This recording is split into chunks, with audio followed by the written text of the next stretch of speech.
Sekarang bab sedih. Beruntungnya orang yang bersedih. Bahagianya orang yang bersedih. Nikmatnya orang yang bersedih. Manfaat kesedihan. Nah, ini baru ini. Memang Allah berfirman dalam Al-Qur'an ya, a'udzubillahi minasyaitonirrajim, wa qalul hamdulillahilladzi adzhaba 'annal hazan. Jadi orang ahli surga itu di dunia sedih, di dunianya itu. Ini wa qalu ahli surga. Alhamdulillah. Alhamdulillah alladzi adzhaba 'annal hazan, yang telah menghilangkan kesedihan. Berarti orang ahli surga itu di dunia sedih dulu ketika di dunianya itu. Lalu kemudian ini sebuah hadis sahih. Ini sudah ma'ruf, jelas ini ceramah-ceramah sudah sering sekali.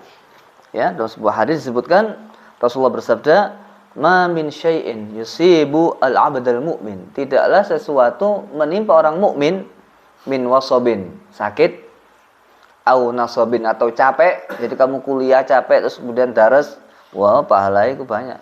Au huznin, atau kamu sedih.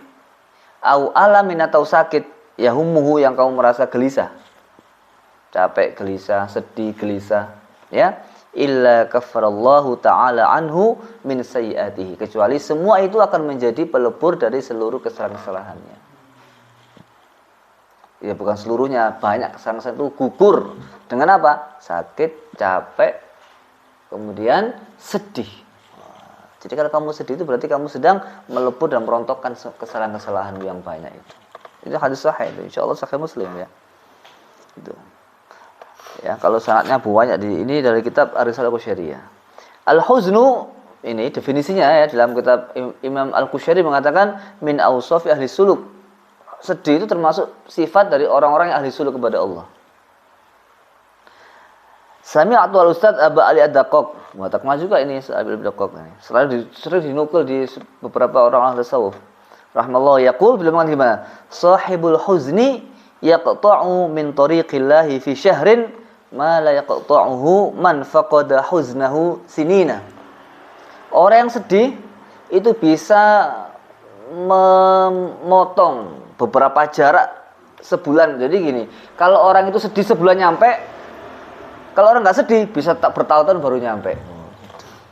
Jadi orang sedih itu bisa mempercepat perjalanan daripada orang yang nggak sedih hatinya.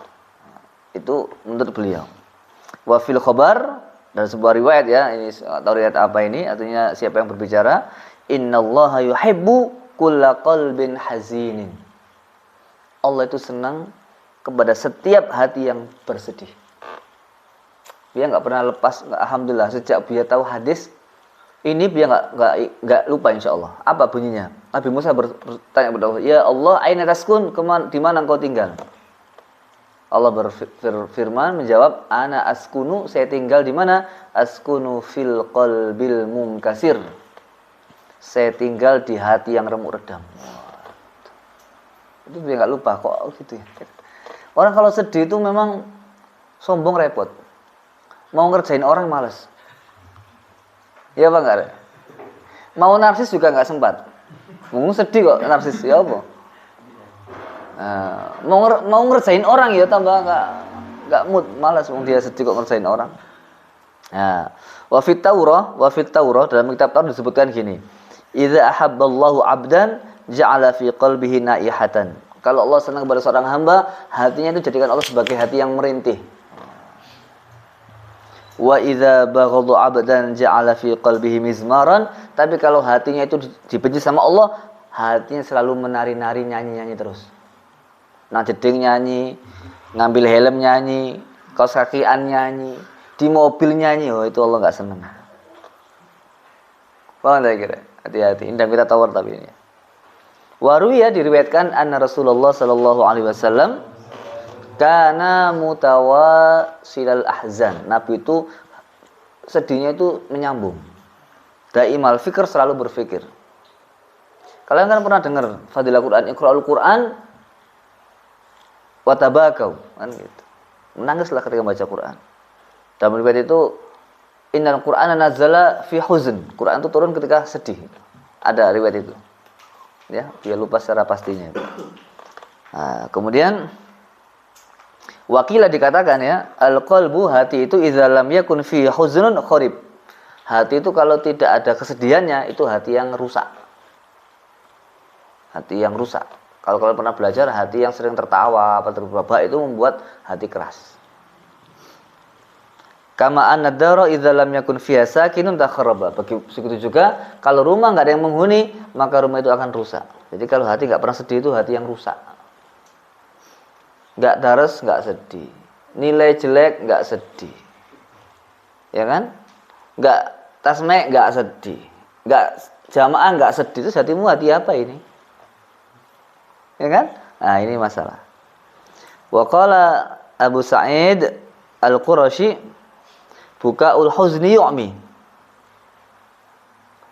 Tangisan orang yang sedih itu membuat mata buta. Wa buka usyauqi yughshil basara wala yu'mi. Tapi kalau tangisan rindu itu membuat mata hati semakin terang. Allah berfirman, wa biyaddat 'ainahu minal huzni fa huwa kazim. Nabi Ayub, ya, bukan Nabi Yakub. Ya. Nabi Yakub ini putra Nabi yang ayahnya Nabi Yusuf itu siapa? Yakub, ya. Nabi Yakub itu sedih sampai matanya tidak bisa melihat. Dan bisa melihat dengan keringat atau baju Nabi Yusuf. Itu mujizatnya.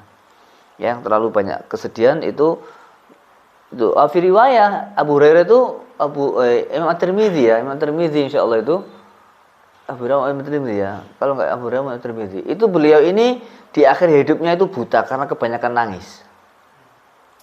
Nangis takut kepada akhirat. Kenapa? Insyaallah ini Abu Hurairah kalau salah itu. Kenapa engkau menangis? Bukankah engkau ini hafal hadis banyak, aduh perjalanan panjang, bekal sedikit. Saya nggak tahu hidup saya gimana setelah kematian ini, begitu. Ini selevel sahabat yang banyak kitabnya, banyak hadis yang hafal Quran. Kita baru hafal ayat surat pendek sudah insya Allah surga. Ya kan? Baru hafal surat 3 kul ini sudah hatam saya ini baca 30 juz ini. Nah, itu bedanya lah kita. Ya kan? Oke. Disebutkan bahwasannya ya, waqala Sufyan bin Uyainah, ini guru Imam Syafi'i. Termasuk Imam Syafi'i ya. Lau anna mahzunan baka fi ummatin la rahimallahu tilkal ummata bi bukai. Andaikan orang yang sedih itu menangisi umat, maka Allah akan memberikan rahmat kepada umatnya itu dengan tangisannya. Ya. Siapa ini? Besok kita bahas bab nangis. Wah, penting nangis tuh deh. Kalau kamu nggak nangis itu bahaya. Ya. Indonesia kalau ceramah nangis nggak usum. Ceramah harus ketawa. Baru laris nanti. Ya kan? Oke, besok kapan-kapan kita bahas bab nangis. Pentingnya nangis itu kayak gimana? Ya. Kita lanjutkan lagi. Ini wa takallama an-nasu fil huzn. Manusia banyak ngomong masalah kesedihan dan mereka mengatakan semuanya gimana? Innama yuhmadu huznul akhirah. Yang baik itu huzn, sedih tentang akhirat, re. Kenapa kamu nangis? Aduh, sandalku hilang. Kenapa kamu nangis? Aduh, nilaiku enggak baik. Kenapa kamu nangis? Nyontek konangan, tambah enggak cocok. Kenapa kamu nangis? Itu ditilang polisi. Kan ada begitu. Ditilang polisi nangis kan ada itu. Itu enggak baik itu. Wa amma huznud dunya fa ghairu mahmudin. Kesedihan tentang dunia itu enggak terpuji. Jadi sedih itu kalau urusan akhirat. Kenapa kamu nangis? Kamu sedih, aduh tadi saya enggak jamaah. Kenapa kamu sedih? Tadi belum baca Quran. Kenapa kamu sedih? Saya sedih karena tadi tidak bisa berbaik sama orang. Oh, ngono kayak sedihmu itu. Tapi ada yang mengatakan begini, al-huznu bi kulli wajhin fadilah. Sedih itu ya apa modele apik. Pak dunia, Pak akhirat itu baik. Orang kalau nggak punya kesedihan itu hatinya dingin. Membunuh orang berdarah dingin kan itu. Dia nggak punya empati. Nggak ada kesedihan, santai aja ya. Jadi bunuh orang kayak bunuh tikus. Santai aja. Wa ziyadatun lil mu'min. Dan sedih itu termasuk tambahan bagi orang mukmin. Malam yakun bisa babi maksiatin, selama tidak disebabkan karena maksiat. Itu ya. li'annahu illam yujib takhsisan fa innahu yujibu tamhisan. Karena kesedihan itu kalau tidak memberikan kekhususan yang baik, maka kesedihan itu akan menghilangkan keburukan. Kan gitu hadis itu hadis rek. Kesedihan, kesusahan, kecapean, sakit itu menghilangkan kejelekan itu pasti itu. Sudah ittifaqul masa dulu. Hadis Nabi juga begitu. Jadi kalau kamu ada orang sakit jangan suudzon, dosanya akeh, jangan. Masya Allah. Dia itu sama Allah disayang. Kenapa disayang? Dia kasih sakit, dosanya hilang. Kalaupun dia orang jelek, dosanya hilang itu. Kalau orang baik, derajat naik. Bukan kok malah kamu tuh dia tuh nggak bisa jalan sakit itu dosanya wakai. Ya begitu. Kebanyakan orang itu begitu kalau cangkruan ngomongnya. Kan itu loro-loro wae wong aja enggak tahu sedekah kok. Ngono jawabane. Pantes ya. Kesandung enggak mari-mari. Ya kan? Anak loro gantian soalnya enggak tahu sedekah. Lu kan bagus dia sakit itu kalaupun karena bakhil hilang dosanya. Ya kamu sing ngrasani sing malah dosa. Wah, tak kira masih cepet. Ya nyumbang mek titik kok makane umure titik. Ada yang begitu juga itu, masya Allah, jenenge wong ya. Kalau komentar sakar PDW ya. Jadi sakit itu baik, rek. Sakit itu baik, selama dia ridho. Nah, kamu tahu nggak ridhonya? Masa kamu tanya ridho apa enggak? Ya ridho lah, apa enggak ridho? Ridho nggak bisa. Kita tuh nggak mungkin bisa kecuali ridho. Pas beliau ke Mekah itu ada Syed Ahmad itu berulang kali ngomong begini. Insya Allah yang berbicara ini Insya Allah yang Abi Yazid ya, tapi lupa saya bukan orang Irak Insya Allah ya. Itu ngomong begini, illam tajri ma'al qadar malam yajri ma'al qadar lam yuhna fi aishi lam yahna fi aishihi. Ulang-ulang ngomong gitu. Siapa yang tidak mengikuti takdir, maka dia enggak akan bahagia hidupnya. Jadi kamu itu kalau ada apa aja ridho ya Allah. Ngafal Quran enggak apa-apa, ridho ya Allah, nikmat. Ya kan? Sejak dulu uang enggak naik-naik, ridho. Wajah juga ganteng ridho. Ya. Dan semuanya ridho, apapun yang Allah takdirkan ridho. Ngafalin barang, ngafalin pelajaran jarang masuk ridho. Lomba enggak tahu menang ridho. Ya, undian enggak pernah dapat ridho. Wis pokoknya ridho terus pokoknya.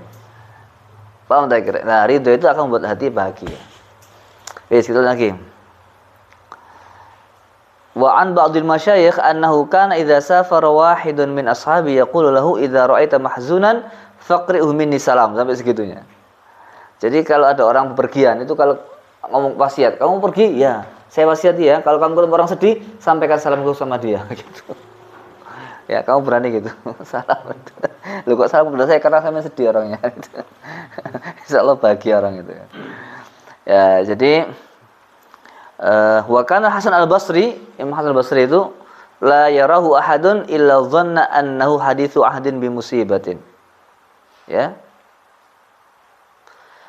Imam Hasan Al-Basri itu tidak dilihat kecuali orang yang melihatnya itu mengira dia itu barusan bersedih. Wa qala Waqi' lamma mata Fudail dzhabal huznu al-yawm min al-ardi. Imam Waqi' mengatakan ketika Imam Fudail bin Iyad itu meninggal, beliau mengatakan sudah hilang kesedihan di dunia karena beliau terlalu banyak sedihnya. Dia ini sudah enggak banyak-banyak. Wa qala ba'du salaf aktsaru ma yajiduhul mu'minu fi sahifatihi minal hasanati alhamu wal huznu. Besok di hari kiamat itu kebaikan yang banyak ditemukan kok seorang mukmin ya, dalam kebaikannya apa? Yang paling banyak ditemukan kebaikan dalam catatan orang mukmin apa? Adalah alhamu wal huznu, yaitu kegelisahan dan kesedihan.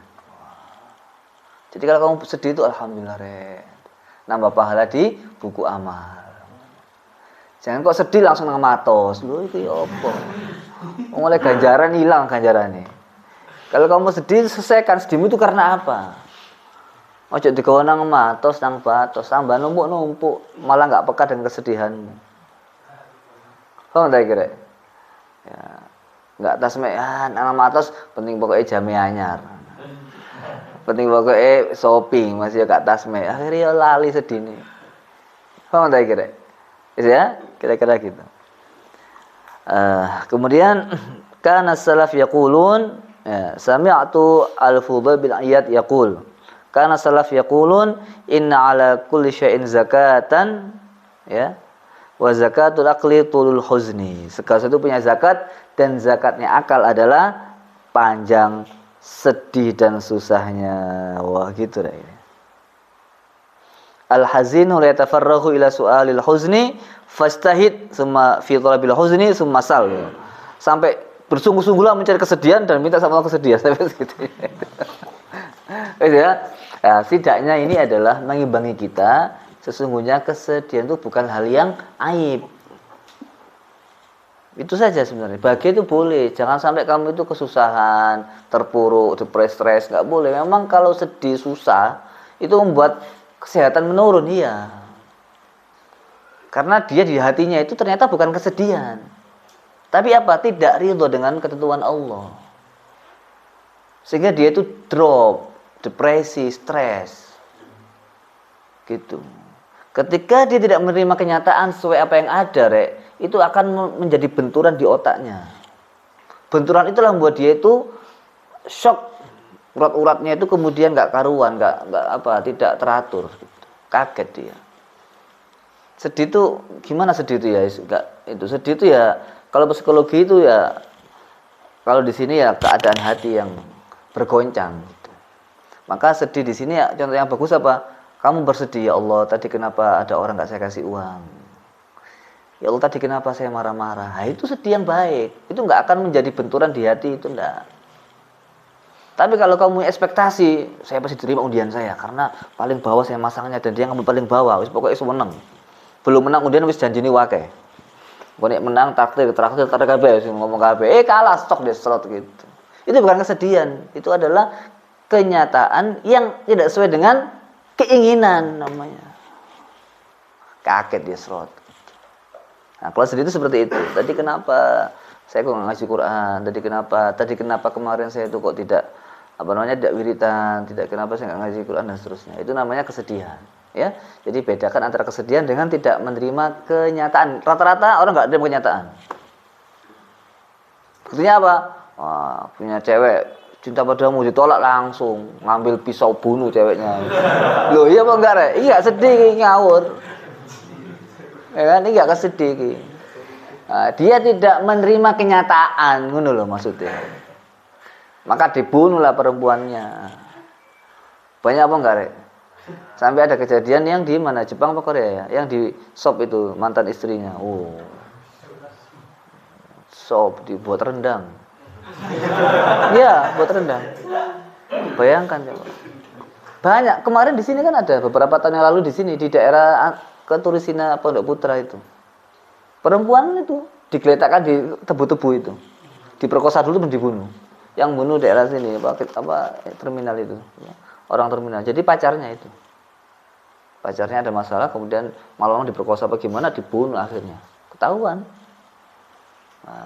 Nah, ini bukan kesedihan. Ditolak pacarnya bukan kesedihan itu, tapi dia nggak terima kenyataan. Paham tak kira? Ya? Jadi sedih yang baik itu sedih yang karena akhirat, bukan karena dunia. Kalau bukan karena dunia, dunianya pun untuk akhirat. Kerja nggak dapat uang, aduh ya Allah, nggak apa-apa engkau berikan saya rezeki yang biasa-biasa yang cukup, tapi jangan sampai engkau halangi aku dari rezeki kenikmatan melakukan ibadah ya Allah. Loh, itu kan kesedihan yang baik, Rek. Paham tak kira? Terus gitu ya. Nah, jadi sedih itu baik selama untuk akhirat dan bedakan antara kesedihan dengan tidak menerima kenyataan. Paham tak? Wallahu a'lam bishawab.